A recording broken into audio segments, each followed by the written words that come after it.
Welcome to the Peachtree Podcast.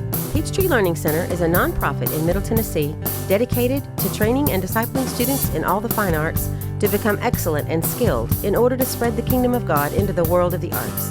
On this podcast, we will discuss topics designed to encourage, uplift, educate, and equip people to proclaim the kingdom more deeply in their own families and communities. Hello again. Welcome back to Peachtree's podcast. We have a lot going on in our sweet building, and it always makes me very grateful to be in a place where art and music and dance and drama are made large, emphasized in great and beautiful ways. But this week it made me start thinking again about a topic that I revisit from time to time, and we'll probably have several conversations about this in this platform.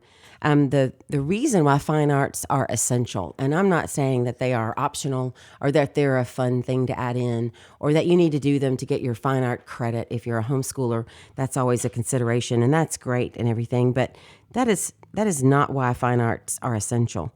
We're going to talk a little bit about entertainment versus art and why it's important to have one and more of one and less of the other. So the word amuse, let's take that word and just start there. The word amuse comes to us from Latin. Muse means to think. So back in the Greek days, they talked about their muses, and what they meant were the ideas that floated around, or in their minds, in their secular ways, they thought of spirits that came and gave them ideas, and muses were things that helped them to think. The word, and when you put in the letter A in front of that in Latin, it means the opposite. So the word amuse means to not think. How much time do we devote in our own lives to being amused? How much time do we spend on not thinking or wanting things to numb us and keep us from thinking well? This is something that we've battled probably in this day and age way more than any other time period in at least recent history. I've not been able to discover another time period when people were so averse to actually thinking well all the time. And historically speaking, when you had any kind of decent education, the study of music and art was considered essential. In other words, it wasn't just a side gig or something that you did for fun, or you wanted to learn how to entertain people, so you went and learned how to draw, or you went and learned how to play an instrument. This was, the study of it was something that was considered to make you a well-rounded individual, and it was designed to help you have empathy for the people that actually created the art or the music.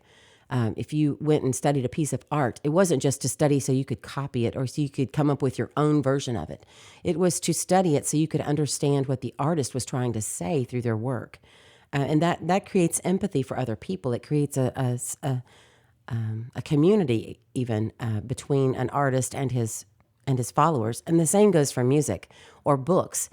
When you read a book, you've entered into someone else's imagination, especially a fictional book or a story. You've come into someone's creativity, and that is one of the most intimate parts of a person, would be their creative space. And so when you consume art or music or a book in those ways, you are actually entering into someone else's private space. And I don't believe we see it that way anymore. I feel like we've taken those walls down, and we want to manipulate art. And we'll come back to that in just a minute. Back to the topic in general. When we talk about the fine arts, we talk about visual art, music, and dance. And if you want to broaden that view out, you can encompass things like heritage craft skills. So you think about weaving, making quilts, pottery, interior design, and even cooking. All those things can have artistic and creative elements. And they've historically been an intrinsic part of what it means to be human. They are part of the core of what it means to be men and women. But why? Why do we want to decorate the air with melody and harmony, or capture on canvas scenes that we see with our eyes or scenes that we see in our imaginations? Why do we have the desire to do that over and over and over throughout humanity's history? And I believe that it's because of the image of God stamped on each of us, whether we choose to acknowledge that or not. He is a creative being, and he created this world. And who knows what else he's created that we don't we don't get to know about yet. But he's obviously a creative being and wanted to create things simply for the sake of having them. One of my favorite quotes comes from a book called The Four Loves by C.S. Lewis. And he says, "Friendship is unnecessary, like philosophy and art. It has no survival value. Rather, it's one of those things which gives value to survival." And I love that because he puts into juxtaposition the idea of survival versus actual living. We weren't created just to live or exist. We were created to have unnecessary things, but to enjoy them because we do desire more than just survival. Another quote that I really love, it comes from Edgar Degas, who was a painter and a sculptor. And he said, "Art is not what you see, but what you make others see." And that touches on the idea of creating empathy in others or creating community between artists and consumers. Art, music, and dance are all known to improve brain function. You can look up statistics about building up brain cells and how that happens when we play music or when we're reading books. Or one of my favorite statistics is the fact that the only activity known to mankind that engages all four quadrants of your brain is actually playing a non-fretted stringed instrument. And what does God tell us to do in his Psalms? He says, "Praise me with the stringed instruments and with the lyre." He's asking us to invoke those things because he knows it's good for our brains. When he decided to give instructions to build his house, to build his temple where he would reside with his people, he didn't make that a black box. He didn't make that just a square, empty space. He gave specific details about every facet of it. And it wasn't just using the cheapest materials available. It cost his people everything from the clothing and the tassels on the priest's garments up to every surface was covered with gold inlays and carvings of gold. And the curtains themselves were woven with gold threads and woven in specific shapes.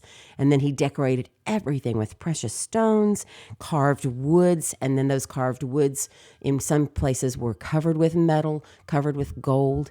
Even the bowl that was outside for the priests to use to wash before they came in, that was sitting, resting on top of carved things. It was beautiful. Everything about his temple was created with just luscious beauty.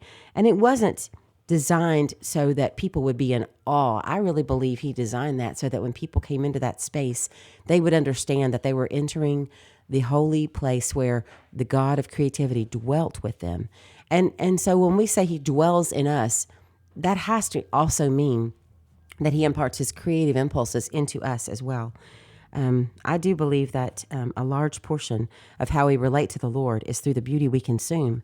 And that is why the devil really wants this sphere. He really wants us to think that beauty is all about us, or beauty is subjective, and that there's nothing objective to see here, that whatever I decide is beautiful is deemed beautiful. But I would tell you that when we decide to make art subjective, and when it's only subjected to my opinion or what one person might see in it, or when we try to say, oh, this piece of art is really whatever you decide it is, I believe we've changed the dynamic from artist and appreciator to consumer and producer. And that is, in my opinion, a side effect of even the Industrial Revolution. I feel like we've taken that to whole new levels since we've decided to mechanize things and make things about consumption. And it becomes our manipulation of the art. We start to manipulate it for our own pleasure instead of receiving what the artist was trying to say through the book or the music or the painting or the drawing.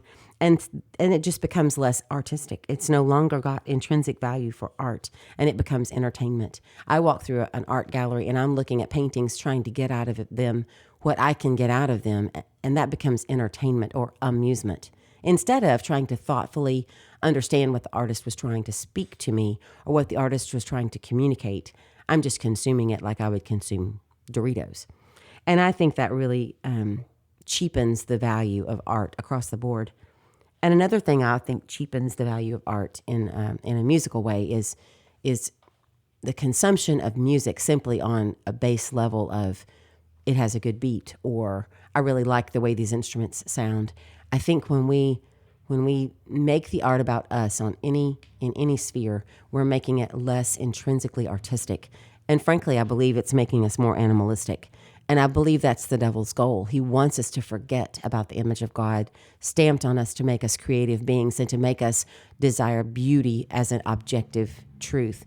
He wants us to think that art is about us, and we in our natural state can make art what we want it to be. And that just, it makes us more isolated from the artist or from the creator, and it also makes us less human.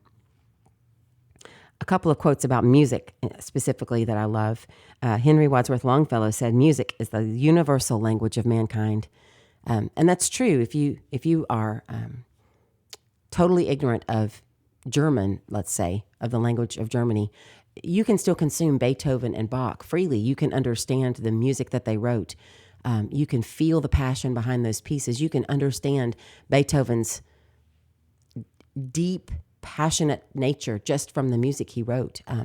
You don't have to know that he was going deaf. You don't have to know that he played on a piano that he took the legs off of so he could feel the vibrations because he couldn't hear them.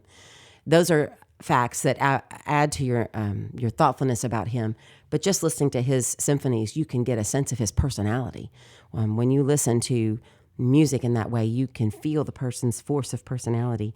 And that is a totally different experience from what can I get out of this piece of art. So when you're considering what to bring into your home, how do you decide what art to consume? There are several verses that speak to that. Of course, Philippians 4:8 is a favorite when God told us whatever's true, whatever's just, whatever's pure, whatever's praiseworthy. Think on these things. Put your mind on these things. And that's an action verb, to think about them. Don't just let them seep in the sides, but make yourself think about them. Luke 6:45 says, "The good person out of the good treasure of his heart produces good, and the evil person from his evil treasure produces evil, because out of the abundance of a man's heart, his mouth speaks."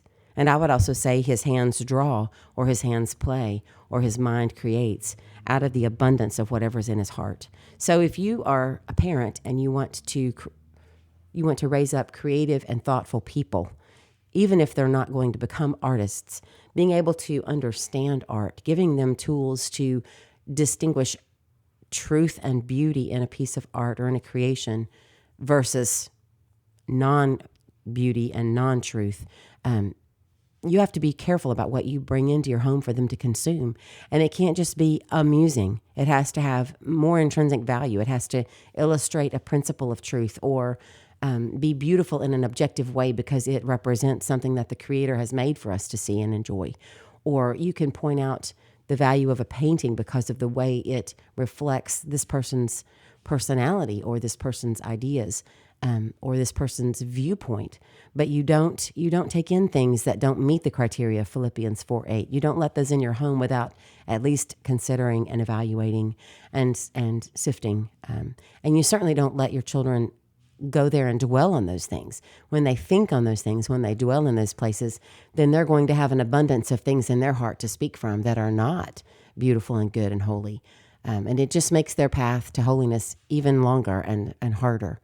So as parents, I think our goal should be, I would hope, is to make that trip as short as possible. I would love for my adult children to look back and go, hey, I had an exit ramp onto enjoying truth through beauty and goodness. And so part of your job as a parent is to inculcate a desire and an appreciation for skill and for excellence and for beautiful things in an objective beauty. I would tell you this is possibly one of the best gifts you could even give your children in their childhood, is to give them a desire for good things. And just like you feed them vegetables before you feed them candy, you want them to understand that there are good things for their soul, just like there are good things for their body. And you can enjoy other things in limited quantity, but you have to appreciate the good and the healthy first. Otherwise, you just have somebody who's all about quick and easy gratification. By seeing and seeking good in every part of your life and helping your children to learn that, your children will grow in wisdom and discernment. This is kingdom training. This is learning how to be a member of the kingdom of God. And someday, hopefully, all of us will be standing around in heaven, gardening and decorating our homes, and we will want them to be beautiful places, right? So a few things to think about today. Think about the consumption of truth and beauty. Think about creating good things and having beauty as an objective reality in your home and in your space, and take some time today and be creative. Thank you so much for joining us today. To support this podcast, please go follow us on your podcast platform of choice. And if you're interested in knowing more about the work of Peachtree, please go visit our website at peachtreelearningcenter.com for more information.